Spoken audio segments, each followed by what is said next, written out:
Pourquoi et comment, chers amis, ne pas hésiter à chercher de nouvelles traductions de la Bible à cause des effets du temps? Sur l'homme et sur ses activités, le temps qui passe occasionne des taches, des rides.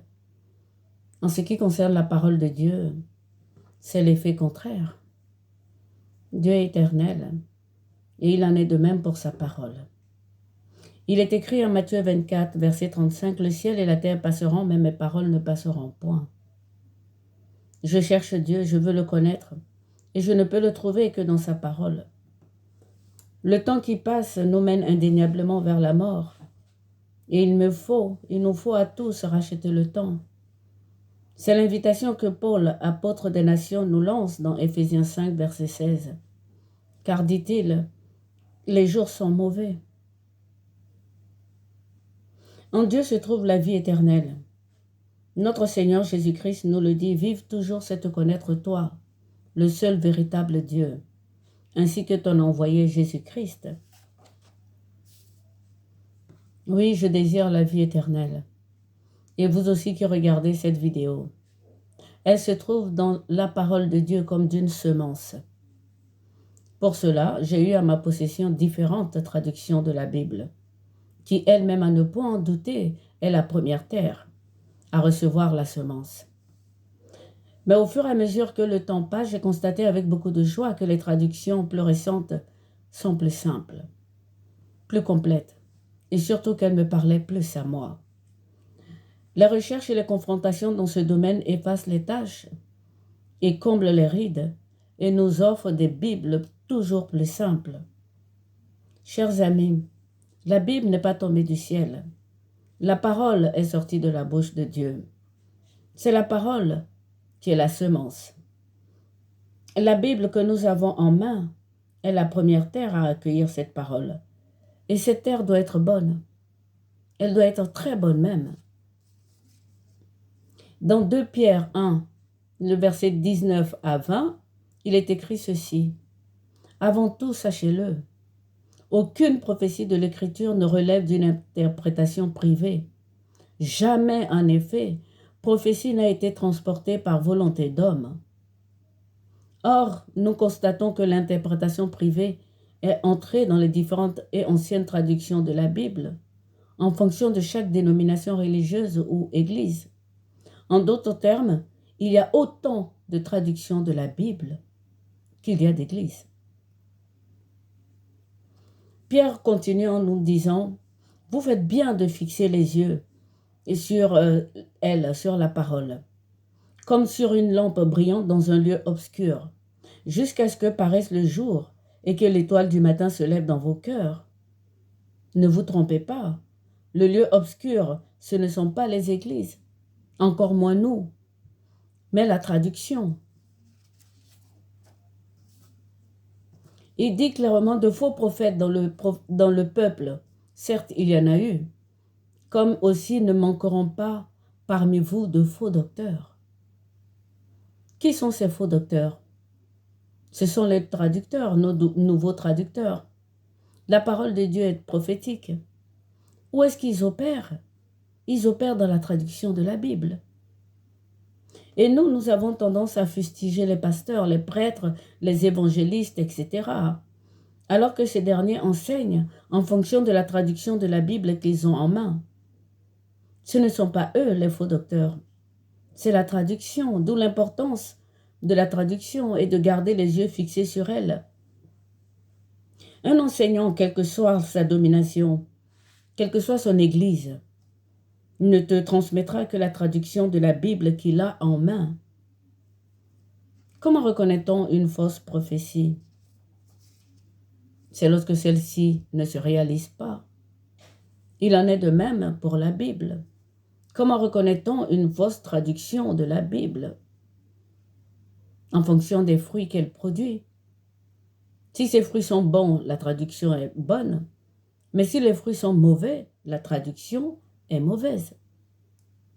C'est le sens de cette vidéo. 2 Pierre 2, verset 1, il ajoute que ces faux docteurs introduiront sournoisement des courants de perdition et régnant le maître qui les a rachetés. Il parle de la traduction de la Bible et tout spécialement de l'Évangile. Saint Paul envoyé aux nations nous dit,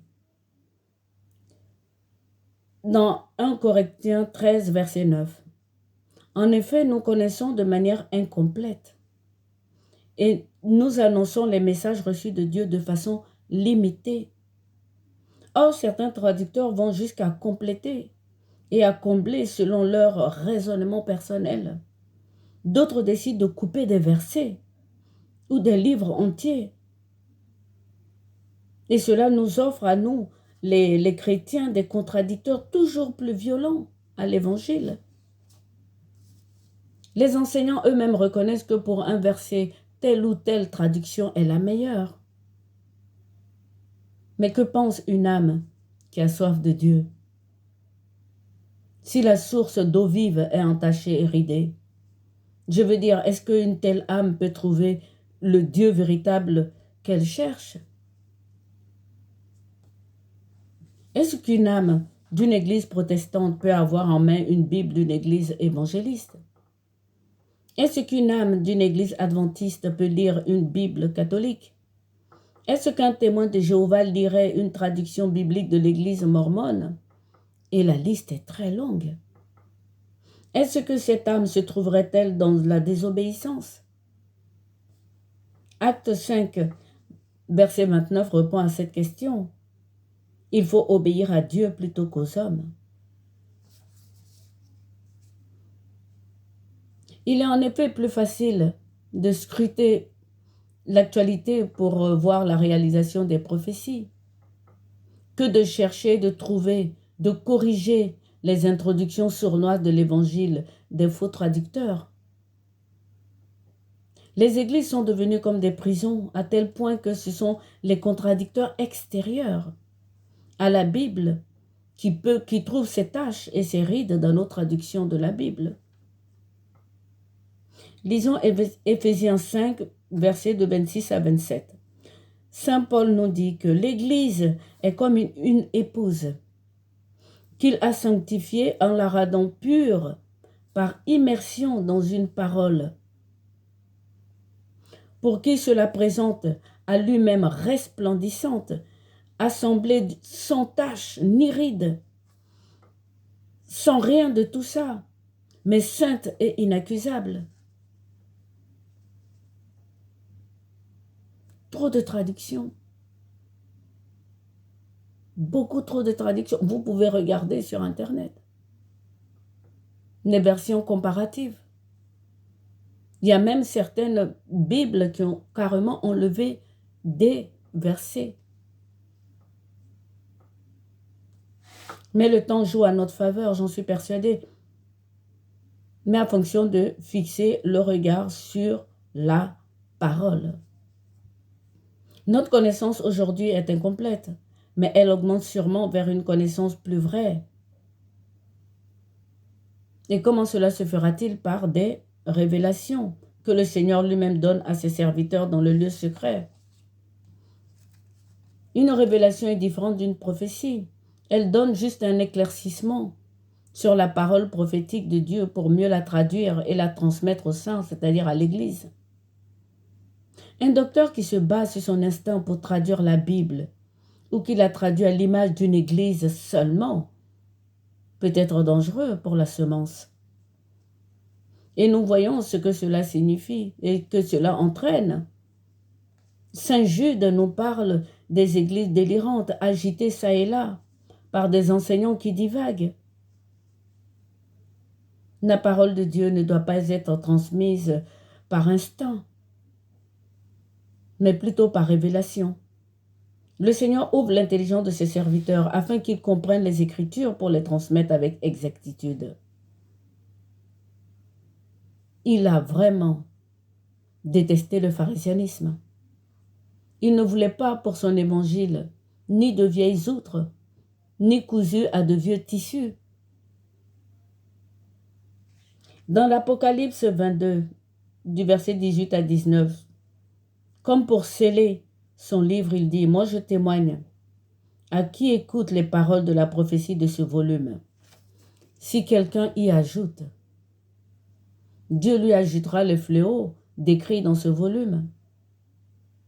Si quelqu'un enlève des paroles du volume de la prophétie, Dieu lui enlèvera sa part de l'arbre de la vie, de la ville sainte, selon ce qui est écrit dans ce volume. Il s'adresse clairement aux traducteurs de la Bible et non aux enseignants qui arrivent secondairement. Sachons-le, le salut est individuel. C'est seul avec la Bible dans le lieu secret que l'on reçoit l'étoile du matin. C'est dans le lieu secret que la vérité se dévoile. C'est pourquoi une âme doit avoir une Bible bien traduite, qui lui parle. Si dans son église la traduction de la Bible ne lui parle pas, ou bien si elle découvre que la traduction s'est permise de cutériser ou de compléter de façon instinctive la parole, la communauté ne doit pas être une prison. Cette âme a le droit de trouver une nouvelle traduction de la Bible. Ce qui m'a amené à faire cette vidéo, ce n'est pas tant les coupures et les ajouts, mais la traduction en elle-même. Les écrits originaux sont en hébreu, araméen ou grec. Les vocabulaires sont difficilement traduisibles d'une langue à une autre. Il faut du temps. Il faut beaucoup de temps. Il faut des confrontations. Il faut des recherches. Et c'est ce qui est à la base de l'introduction des raisonnements humains. Mais lorsque ces introductions rejettent le Maître, c'est-à-dire Jésus-Christ, alors elles sont dangereuses. Et tout le monde peut se lever, y compris les saints, la moisson, pour tirer l'alarme en disant « Non, ça ne va plus, ces traductions vont trop loin ». Le Seigneur choisit lui-même ses serviteurs auxquels il donne les révélations. Arrêtons-nous un instant sur les serviteurs du Seigneur dans Éphésiens 4, versets de 11 à 13. Paul nous déclare que Jésus-Christ est celui qui a donné les envoyés, les prophètes, les évangélistes, les bergers et les enseignants, pour équiper les saints comme nous dans l'action de servir, construire le corps du Christ jusqu'à ce que nous atteignions tous l'unité dans la confiance et la connaissance de Jésus-Christ.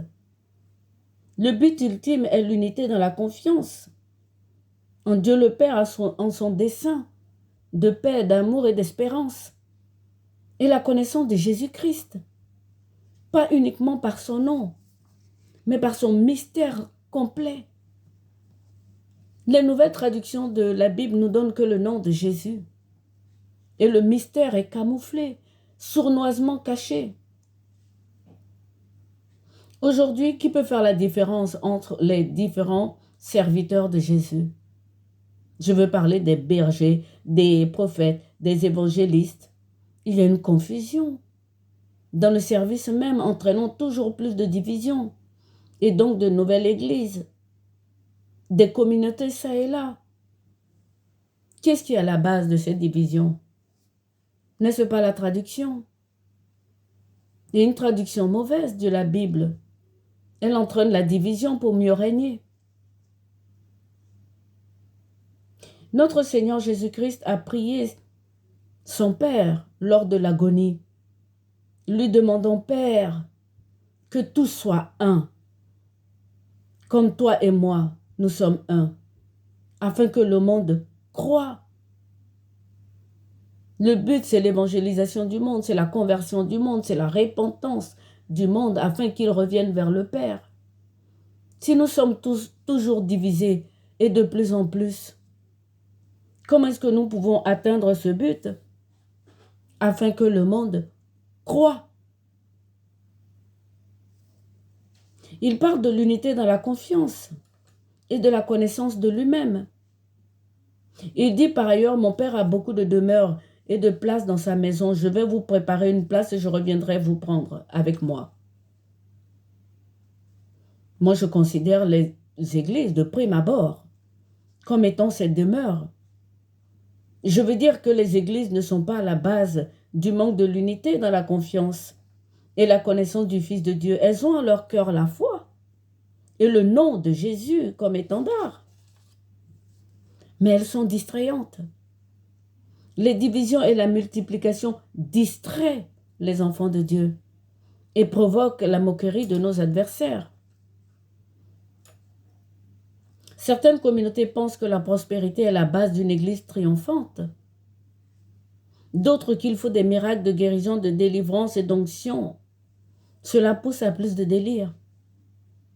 Ce n'est point un nœud qu'il faut en vouloir, mais à la traduction de la parabole qu'est la Bible. Dieu a toujours parlé en parabole. Son Fils a fait de même. À ses serviteurs respectifs, il explique ces paraboles afin que ses serviteurs viennent nous révéler, nous, ce qu'il leur a expliqué dans le secret. Comment savons-nous tous ces prédicateurs nombreux, lesquels sont envoyés par Jésus? Lui-même, nous ne pouvons pas le savoir. Si la traduction de la Bible que nous avons en main est fausse, le Dieu qui nous a donné sa parole, c'est-à-dire la semence sous forme de la parabole, a pour nom Yahweh Sabaoth, Dieu des armées. Car nous sommes en guerre contre un ennemi farouche. C'est le serpent ancien. Il a quoi? Sa spécialité, c'est quoi ce serpent ancien? C'est de retraduire la parole de Dieu. Et oui, c'est ce qui s'est passé dans le jardin avec Adam et Ève. La parole prophétique que Dieu a donnée à Adam, lui l'a retraduit à Ève. C'était un problème de traduction de la parole. Le temps de grâce de notre Seigneur ne nous dispense pas contre la guerre, contre ce mensonge. Souvenons-nous qu'il nous faut arriver à cette unité et connaître plus profondément Jésus. Le salut, c'est à nous, c'est-à-dire la délivrance, c'est à nous de trouver notre salut. Nous, seuls à seuls, avec la Bible dans le lieu secret. Tout comme l'or et l'argent sont le nerf de la guerre du monde visible, autant, frères et sœurs, la traduction de la Bible est le nerf de la guerre du monde spirituel. Et malheureusement, la traduction est minimisée. Chacun trouve une demeure, une église, et s'en contente. La traduction est cruciale, frères et sœurs. Revoyons les armes de notre équipement avec Saint Paul. Il nous les donne en ordre en plus. Il nous les donne en ordre. Éphésiens 6, versets 11 et 17. Il dit ceci: revêtez-vous de toutes les armes de Dieu, afin de pouvoir tenir ferme contre toutes les ruses du diable, afin de résister dans les mauvais jours et tenir ferme après avoir tout surmonté. Ayez à vos reins la vérité pour ceinture et revêtez la cuirasse de la justice. Mettez les chaussures du zèle que donne l'évangile de la paix. Le bouclier de la foi par-dessus tous les équipements pour éteindre les traits enflammés du malin. Le casque du salut et l'épée de l'esprit qui est la parole de Dieu. Revenons sur cet équipement qui est un revêtement. Oui, Saint Paul le dit, revêtez-vous, parce que nous avons perdu ce vêtement avec Adam et Ève. Lorsque l'ancien serpent a retraduit la parole prophétique de Dieu, ils ont perdu la gloire, ils se sont sentis nus. Et qu'est-ce qui s'est passé par la suite? Dieu les a revêtus avec une peau. Le premier équipement ici, ayez à vos reins la vérité pour ceinture. Le Seigneur Jésus-Christ nous dit à juste titre, je suis la vérité. Je suis venu rendre témoignage à la vérité. Comment le comprenons-nous?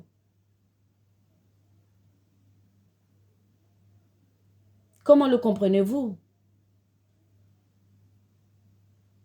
La gloire de Dieu, frères et sœurs, c'est comme un vêtement large pour nous. Un grand manteau, ou un boubou si vous voulez, énorme sur nous. Et pour qu'on puisse tenir ce grand manteau sur nous, il nous faut une ceinture à la taille. Et cette ceinture, c'est Jésus-Christ. Mais comment ça s'est passé pour Jésus-Christ? Il a dû se dévêtir de la peau que Dieu a mise sur Adam et Ève après qu'ils aient perdu la gloire. Donc, quand Saint Paul parle de se revêtir, c'est revêtir la gloire de Dieu avec ses armes qui sont sa parole.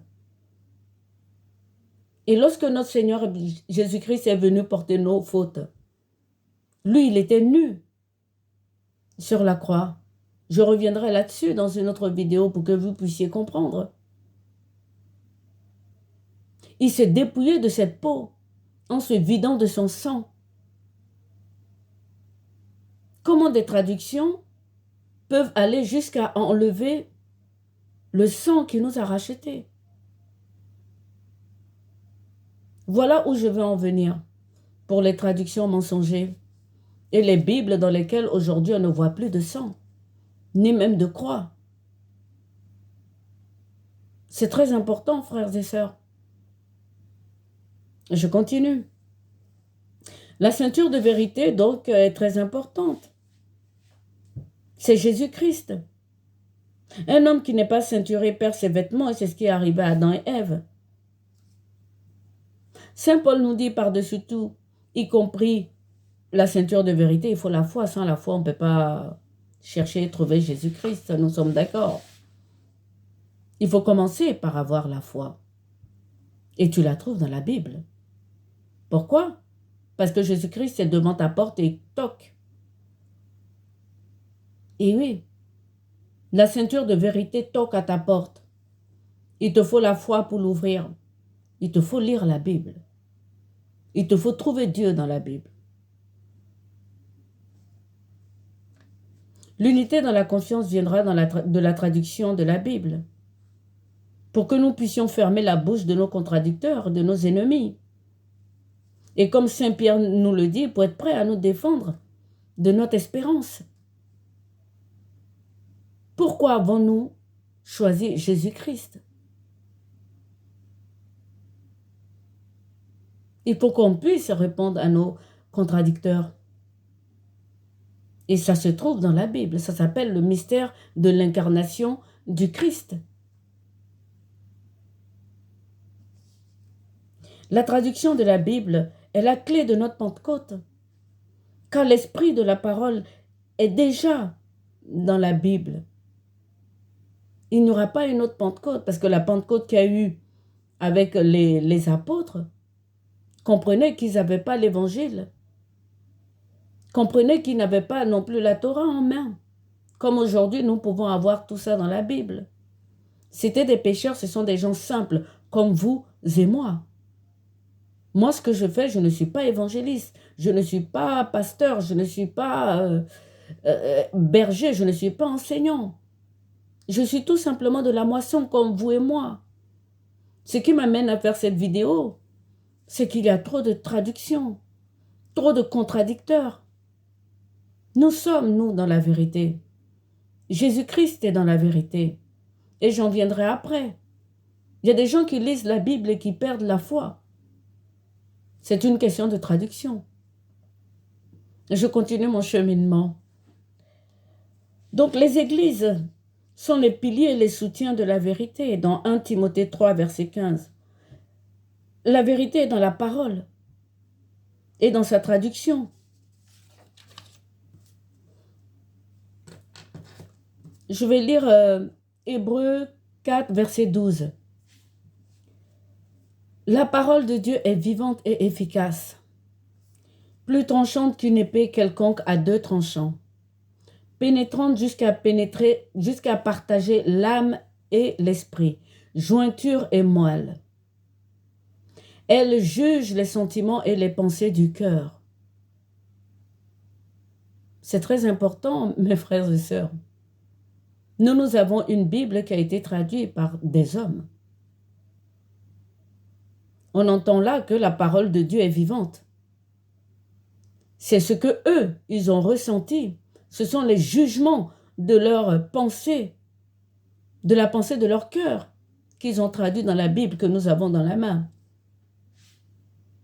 Est-ce que je suis en train de dire que tout le monde doit avoir sa traduction de la Bible? Oui. dans le lieu secret.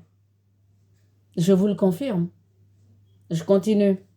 Dans l'Apocalypse 2, verset 23, Jésus-Christ dit, « Je ferai mourir de mort ces enfants et toutes les églises connaîtront que je suis celui qui sonde les reins et les cœurs. » Ce n'est pas l'Église qui sonde les reins et les cœurs, frères et sœurs. C'est la parole. La parole est vivante. Quand on va écouter un prêcheur, c'est la parole, c'est ce qu'il a compris, lui, de la parole qu'il vous transmettra. Ça veut dire que, comme le dit Hébreu, la parole juge les sentiments et les pensées du cœur. Il vous transmettra, lui, ses sentiments et les pensées de son cœur. Qu'en est-il de vous, votre sentiment et des pensées de votre cœur? D'où la multiplication des traductions. D'où la multiplication des églises. Je continue. Donc ce ne sont donc pas les églises qui sondent les reins et les cœurs, mais la parole. Je dis cela à cause de la suractivité des églises. Qu'est-ce qu'il nous dit le Seigneur Jésus? Ferme ta porte et prie. Ton Père qui est dans le secret te le rendra.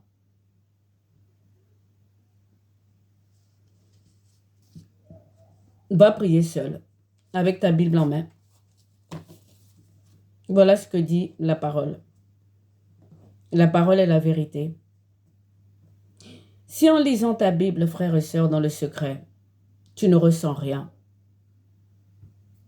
tu ne comprends rien, tu ne te trouves pas à l'intérieur, change de Bible tout simplement. C'est une question de traduction. Jésus est là et il toque à la porte. Puisque tu es allé vers une Bible, c'est que tu le cherches. C'est que c'est lui qui frappe à ta porte. C'est lui qui nous appelle, ce n'est pas nous qui l'appelons. C'est lui qui nous choisit, ce n'est pas nous qui le choisissons. C'est lui qui nous a aimés avant. Ce n'est pas lui, ce n'est pas nous qui l'aimons. Donc si tu vas prendre une Bible, que tu es attiré par la parole de Dieu, je te le déclare, ça veut dire que Jésus-Christ est à ta porte et qu'il te frappe. Il te frappe à la porte. Toc, toc, toc. Ouvrez. Et pour ouvrir, qu'est-ce qu'il te faut? Il te faut comprendre ce que tu lis. Je continue. Au lieu de changer de Bible, qu'est-ce qu'elles font les âmes en général? Elles se tournent vers les prédicateurs. C'est une très bonne démarche. Mais il ne faut pas que ce soit ainsi tout le temps. Et je m'explique. Le prédicateur aura une clé qu'il va te donner pour ouvrir ta porte.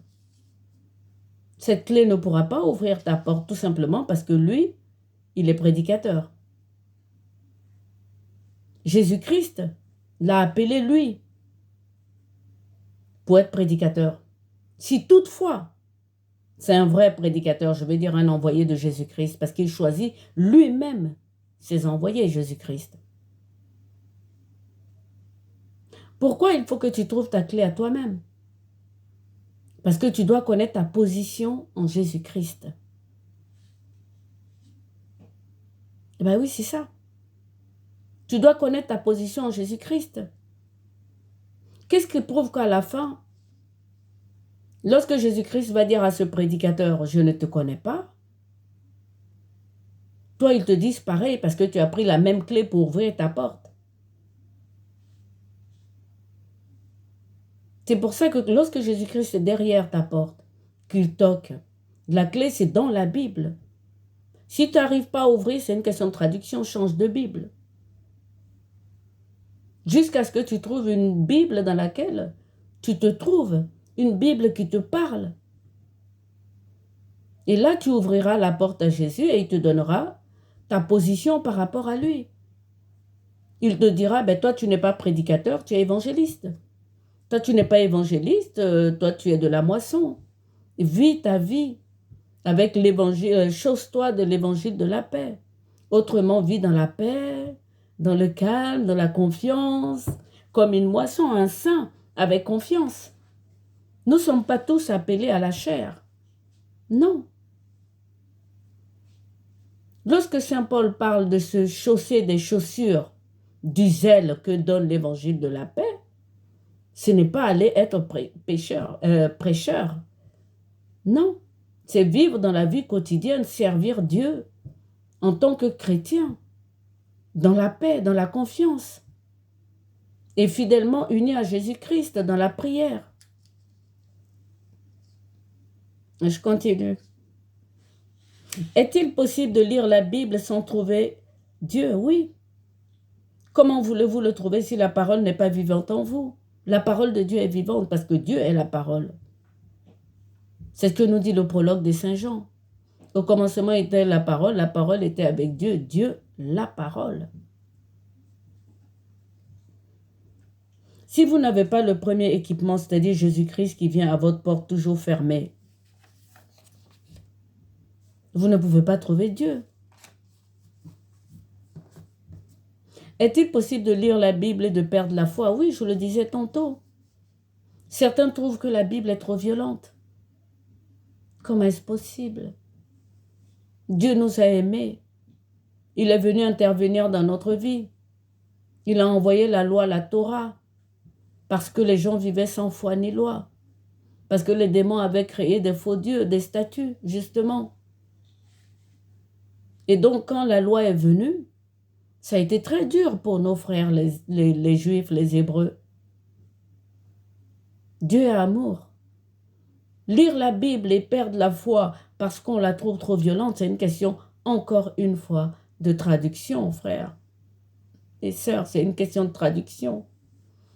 Trouver une traduction qui met l'accent sur l'amour. Jésus-Christ est amour. Il est venu porter nos fautes. Lui qui n'avait commis aucune faute. Et il est mort pour nous. C'est de l'amour. Nous sommes dans les temps de grâce. D'autres disent, la foi est une grâce que Dieu donne à des particuliers. Je n'ai pas cette grâce. Comment est-ce possible? Tu as la Bible en main. Si tu as la Bible en main, c'est que tu as appelé pour la foi. Oui, c'est cela la foi. Si Jésus-Christ vient taper à la porte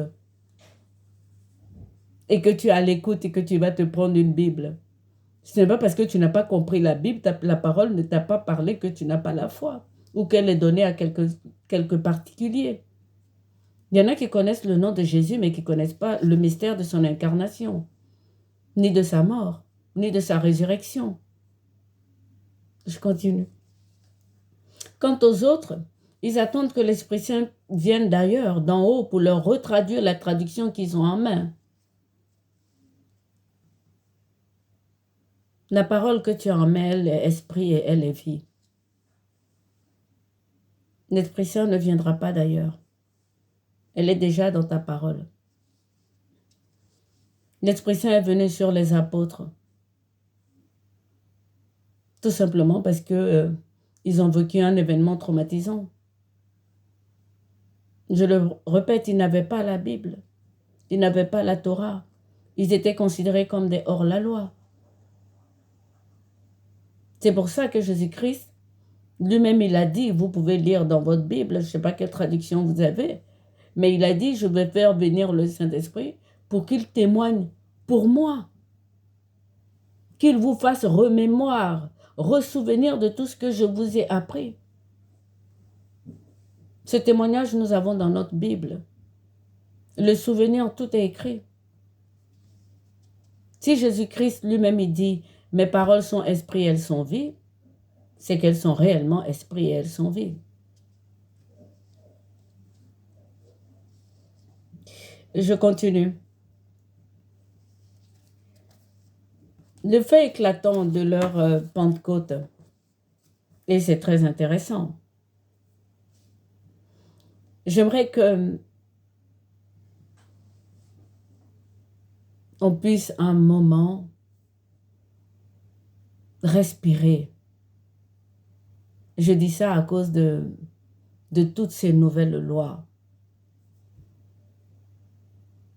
de baptême du Saint-Esprit. Personnellement,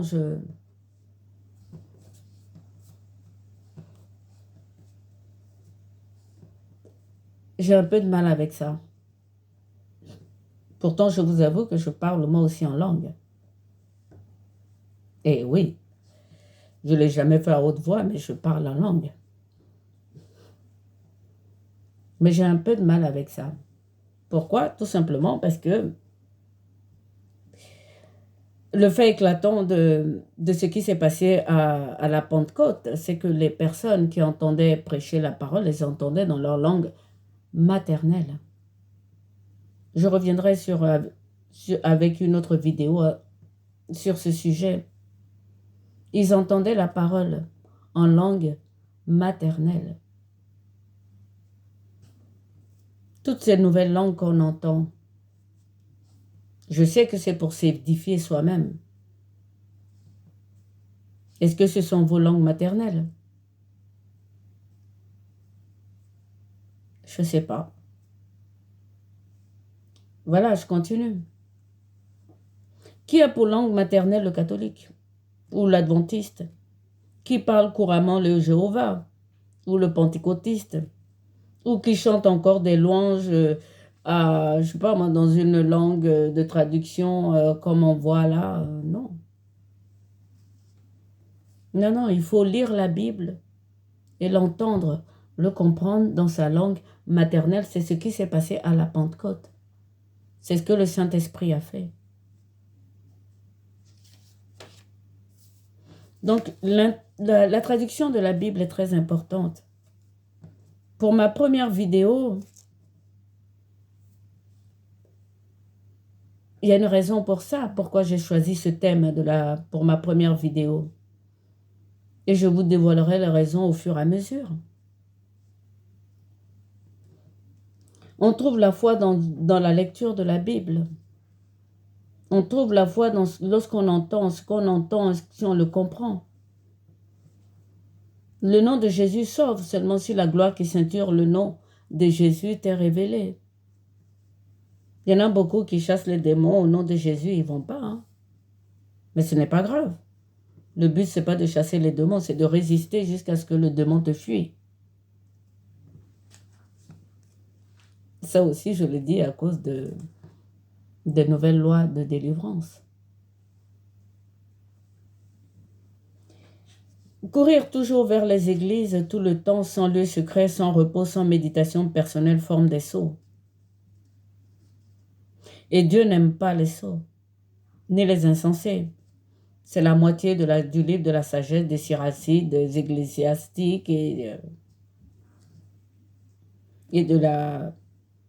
des Proverbes. Je prends le Proverbe 17, verset 24. Il dit que l'intelligent regarde la sagesse en face. Les yeux du sot sont à l'autre bout de la terre. Il n'y a aucune sagesse à courir derrière les églises. À quoi ou comment notre Seigneur compare notre génération? On va le lire dans Matthieu 11, verset 16, mais j'en parlerai dans une autre vidéo pour ne pas que celle-là soit trop longue. On dirait des enfants au marché qui arrêtent d'autres enfants. Pour vous, nous avons joué de la musique et vos pieds n'ont pas dansé. Nous avons joué une complainte, mais vos mains n'ont pas marqué la douleur. Quand Jean était là, il se privait de manger, de boire. Certains disent un démon l'habite. Si on ne fait pas partie des communautés, on est tous démoniaques.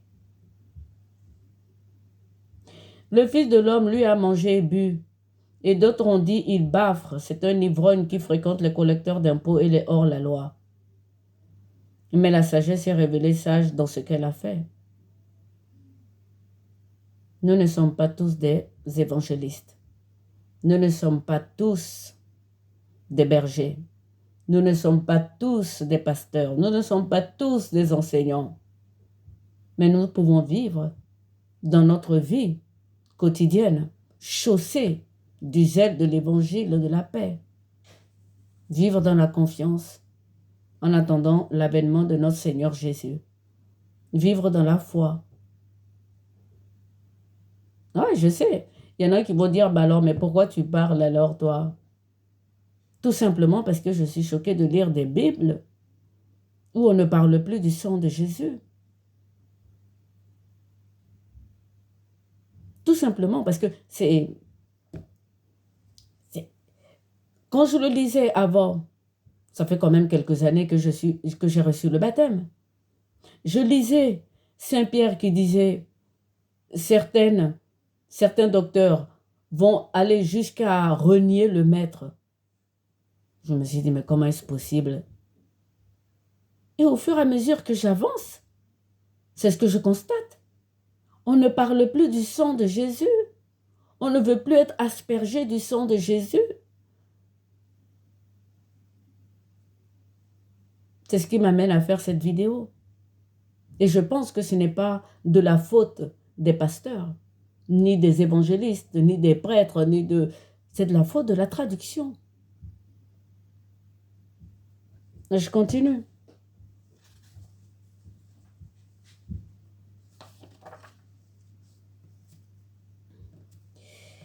Nous allons lire Sagesse 11, verset 24. Tu aimes en effet tout ce qui existe. Tu n'as de répulsion envers aucune de tes œuvres. Si tu avais haï quoi que ce soit, tu ne l'aurais pas créé. Comment aurait-il subsisté si tu ne l'avais pas voulu? Comment serait-il resté vivant si tu ne l'avais pas appelé? En fait, tu épargnes tous les êtres parce qu'ils sont à toi, Maître qui aime tous les vivants.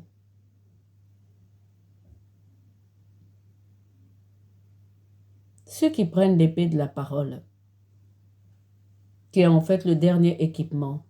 Souvenez-vous, je vous ai dit que Saint Paul avait énuméré les équipements par ordre. L'épée de la parole est le dernier. Pourquoi? Parce que l'épée de la parole est très dangereuse. C'est l'épée de l'esprit. J'aimerais leur dire que Dieu peut faire parler un âne. C'est écrit dans la Bible.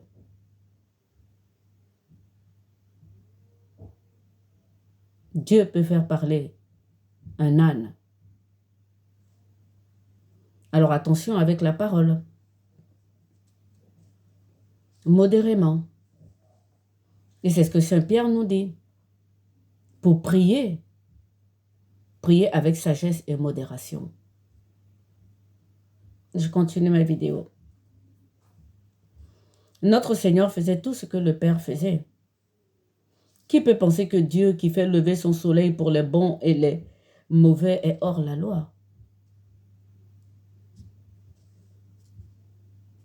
L'amour est le terme principal de la Bible. Ne pas avoir la foi en lisant la Bible, c'est ne pas saisir l'amour véritable. C'est par amour qu'il nous a donné son Fils à la merci de nos passions.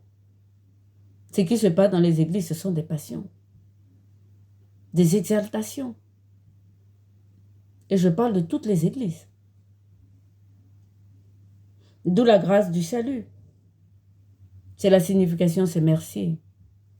Comment quelqu'un, en lisant la Bible, ne se lève pas en disant « Merci Seigneur parce que tu m'as sauvé ». Mais cette âme entend plutôt « Oh, je n'ai pas la foi, je ne trouve pas la foi, je ne comprends pas ».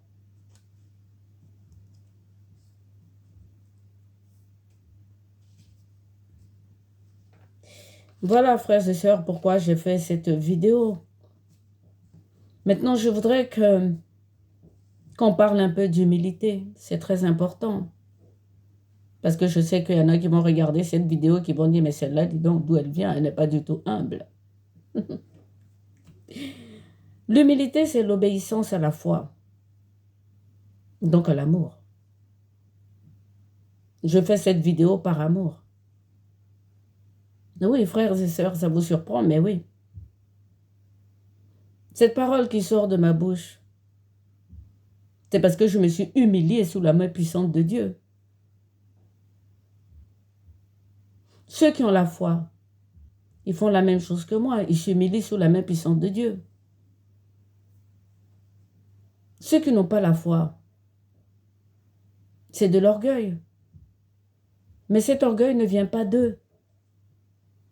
Oui, cet orgueil ne vient pas d'eux. Elle vient de la traduction de la Bible. Je sais de quoi je parle quand je parle de certaines traductions de la Bible. Elles sont hautement intellectuelles. Elles sont hautement savantes, à tel point que les âmes ne peuvent pas comprendre ce qu'elles lisent. Pourquoi notre Seigneur Jésus-Christ a dit, si vous avez honte de moi et de mes paroles? Des paroles de vie, qui aura honte des paroles de vie? Si ce n'est pas parce que la traduction l'a compliqué, en la traduisant, mais de façon soutenue. Je sais de quoi je parle. Les traductions récentes sont plus simples.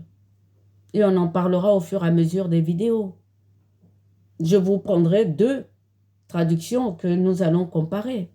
Et vous verrez comment on peut comprendre et quel est le comportement qui s'ensuit. Je continue. Pourquoi je dis que tous les humains sont humbles? Ceux qui n'ont pas la foi sont humbles, ils ne l'ont pas encore trouvé, c'est tout. Et c'est l'orgueil de la traduction qui les fait perdre du temps. Tout être humain est créé de la vase de la terre, c'est-à-dire de l'humus. Nous sommes la palme d'humilité de Dieu. Il nous a fait de la terre, de la vase. Parce que tout autour de nous, ne vous trompez pas, il n'y a que des puissances.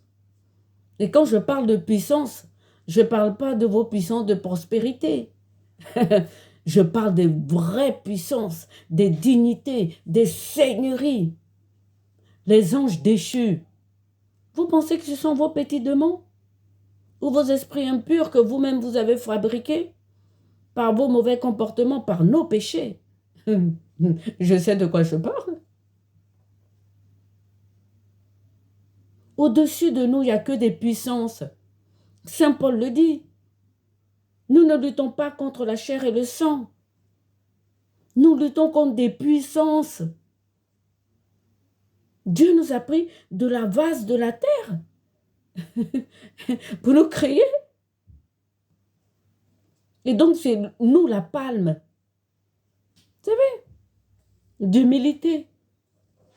Nous sommes humbles, nous sommes ses enfants et il nous a voulu comme ça. L'orgueil, c'est de dire au potier, « Oh, mais pourquoi tu m'as fait comme ça? Pourquoi moi, je n'ai pas la foi? Pourquoi moi, je... » Non, ce n'est pas la faute de Dieu. Dieu est dans la parole. Si tu as pris la Bible, c'est que Dieu est dans la parole, il est là. Si tu as pris la Bible, c'est que Jésus-Christ a frappé à la porte. Oui, je continue. Nous sommes, nous, les humains.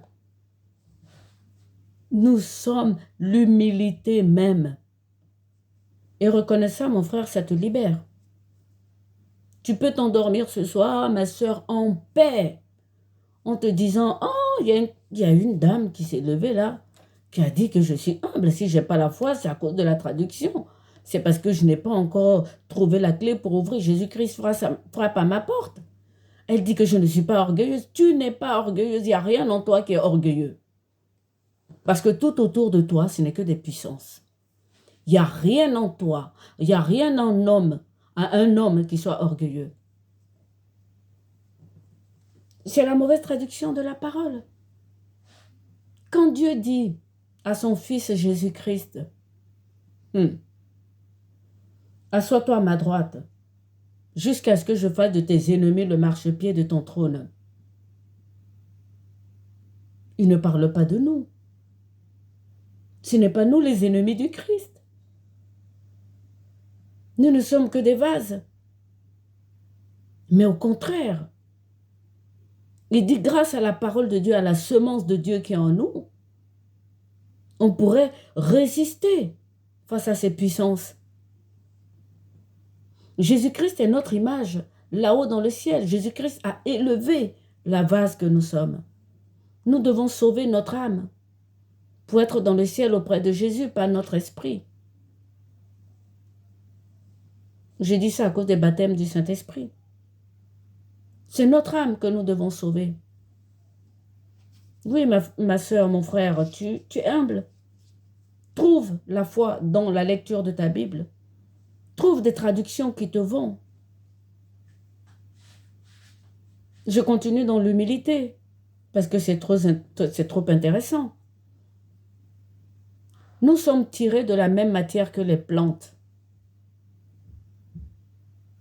Et oui, quand vous prenez la parabole de la semence, regardez le bord de la route.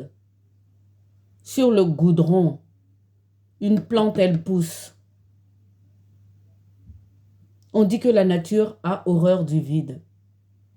Et oui, sur le goudron, dans les épines, une fleur peut pousser. Dans les cailloux, une fleur pousse. Qu'est-ce qui se passe pour nous les hommes? Est-ce que c'est parce qu'on a été enlevé de la terre, qu'on n'est pas la même matière? C'est parce qu'on ne prie pas.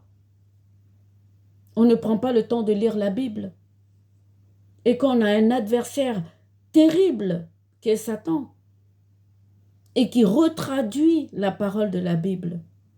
Franchement, ma première vidéo sur la traduction de la Bible, elle n'est pas fortuite. Je ne le fais pas par hasard.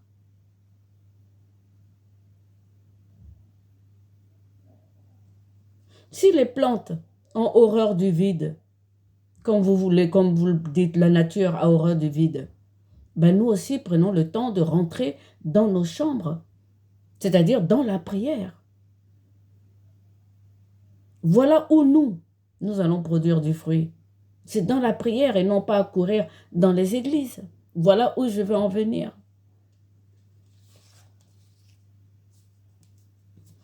Matthieu 15, verset 13 dit « Toute plante qui n'a pas été plantée par mon Père céleste sera déracinée. » Toutes les mauvaises traductions vont être enlevées. Voilà pourquoi je dis que le temps joue à notre faveur. Les nouvelles traductions de la Bible, frères et sœurs, sont plus pointues, plus simples que les anciennes traductions. Vous pouvez faire la comparaison. Achetez de nouvelles traductions, vous verrez. Donc les semences qui seront enlevées, enfin les plantes qui seront déracinées, ce sont les traductions. Et le Seigneur l'a dit lorsque les pharisiens ont refusé tous ces enseignements, surtout sur la purification. Ils se sont énervés. Donc la parole est une semence. La parole est une semence. Et c'est en elle que nous allons trouver notre vie. Oui, c'est en elle, frères et sœurs, que nous allons trouver la vie éternelle. Je continue sur les 4 évangélistes. On en a 4. Ils se complètent. Ils se fortifient les uns les autres. Ils se précisent. Mais pour certains, c'est encore un problème, puisque la traduction les divise pratiquement. Nos contradicteurs disent « Oh, mais regardez, vos 4 évangélistes ne disent pas la même chose. » Encore une question de traduction. Voilà, frères et sœurs, encore une question de traduction. Trouvez des bonnes traductions de la Bible et puis on continue le chemin.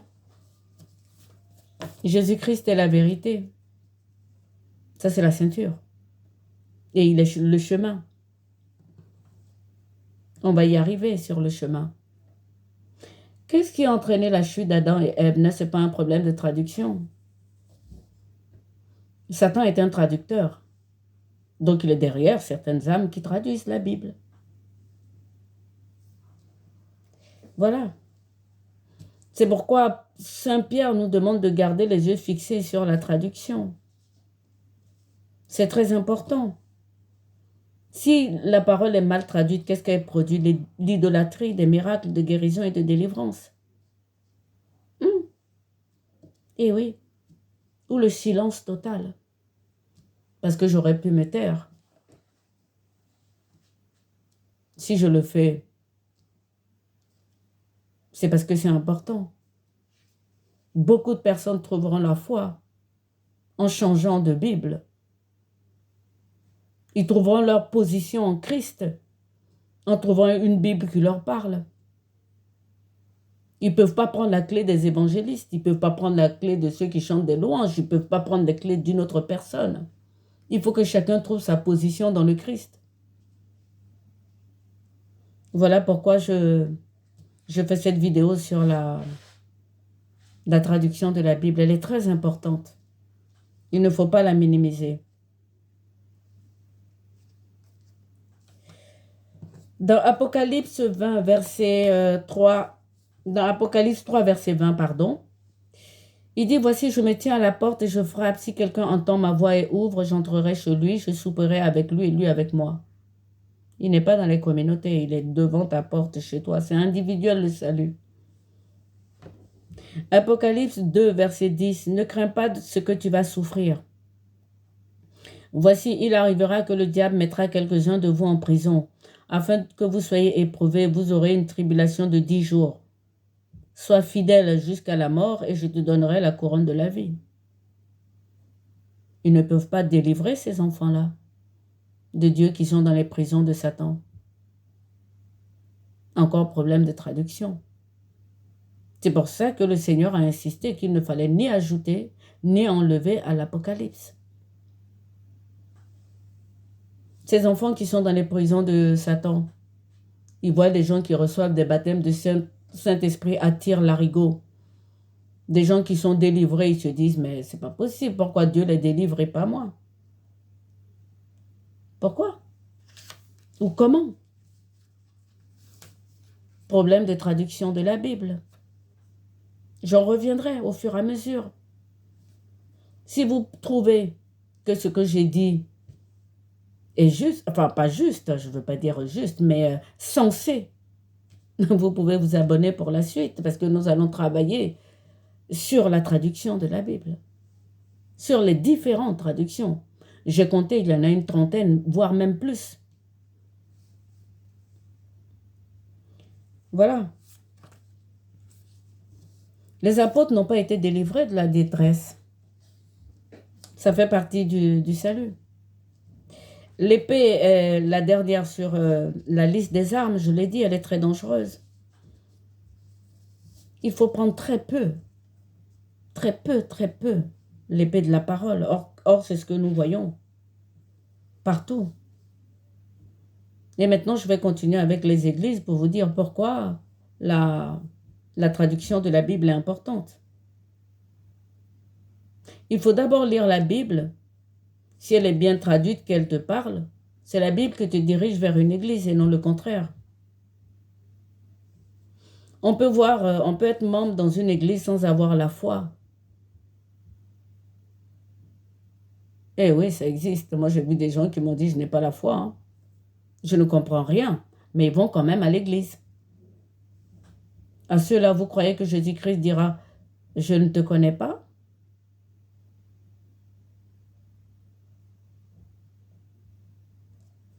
On peut être chrétien sans croire à la résurrection du Maître. Il y en a qui ne croient pas à la résurrection de Jésus, mais qui sont bien chrétiens. Alors du coup, je me demande ce que ça signifie être chrétien. Les églises ne sont pas des centres culturels. On n'est pas membre par tradition. Prologue de Saint Jean, ce n'est pas moi qui le dis.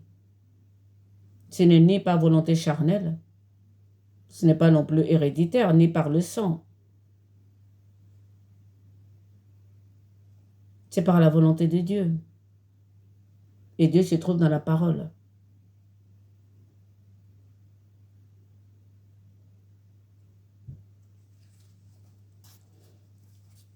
Donc Jésus-Christ se tient dans le lieu secret. Il est derrière votre porte. Il toque à la porte. Trouvez la clé dans une Bible bien traduite. Voilà, je vais faire une petite prière avec vous. C'est celle-ci. Seigneur, je me repens de n'avoir pas lu la Bible. Donne-moi encore du temps et oriente-moi vers la traduction qui me parle. Aide les traducteurs de la parole afin que nous ayons une Bible qui transmet fidèlement ta parole. Au nom de Jésus-Christ. Merci Seigneur. Amen.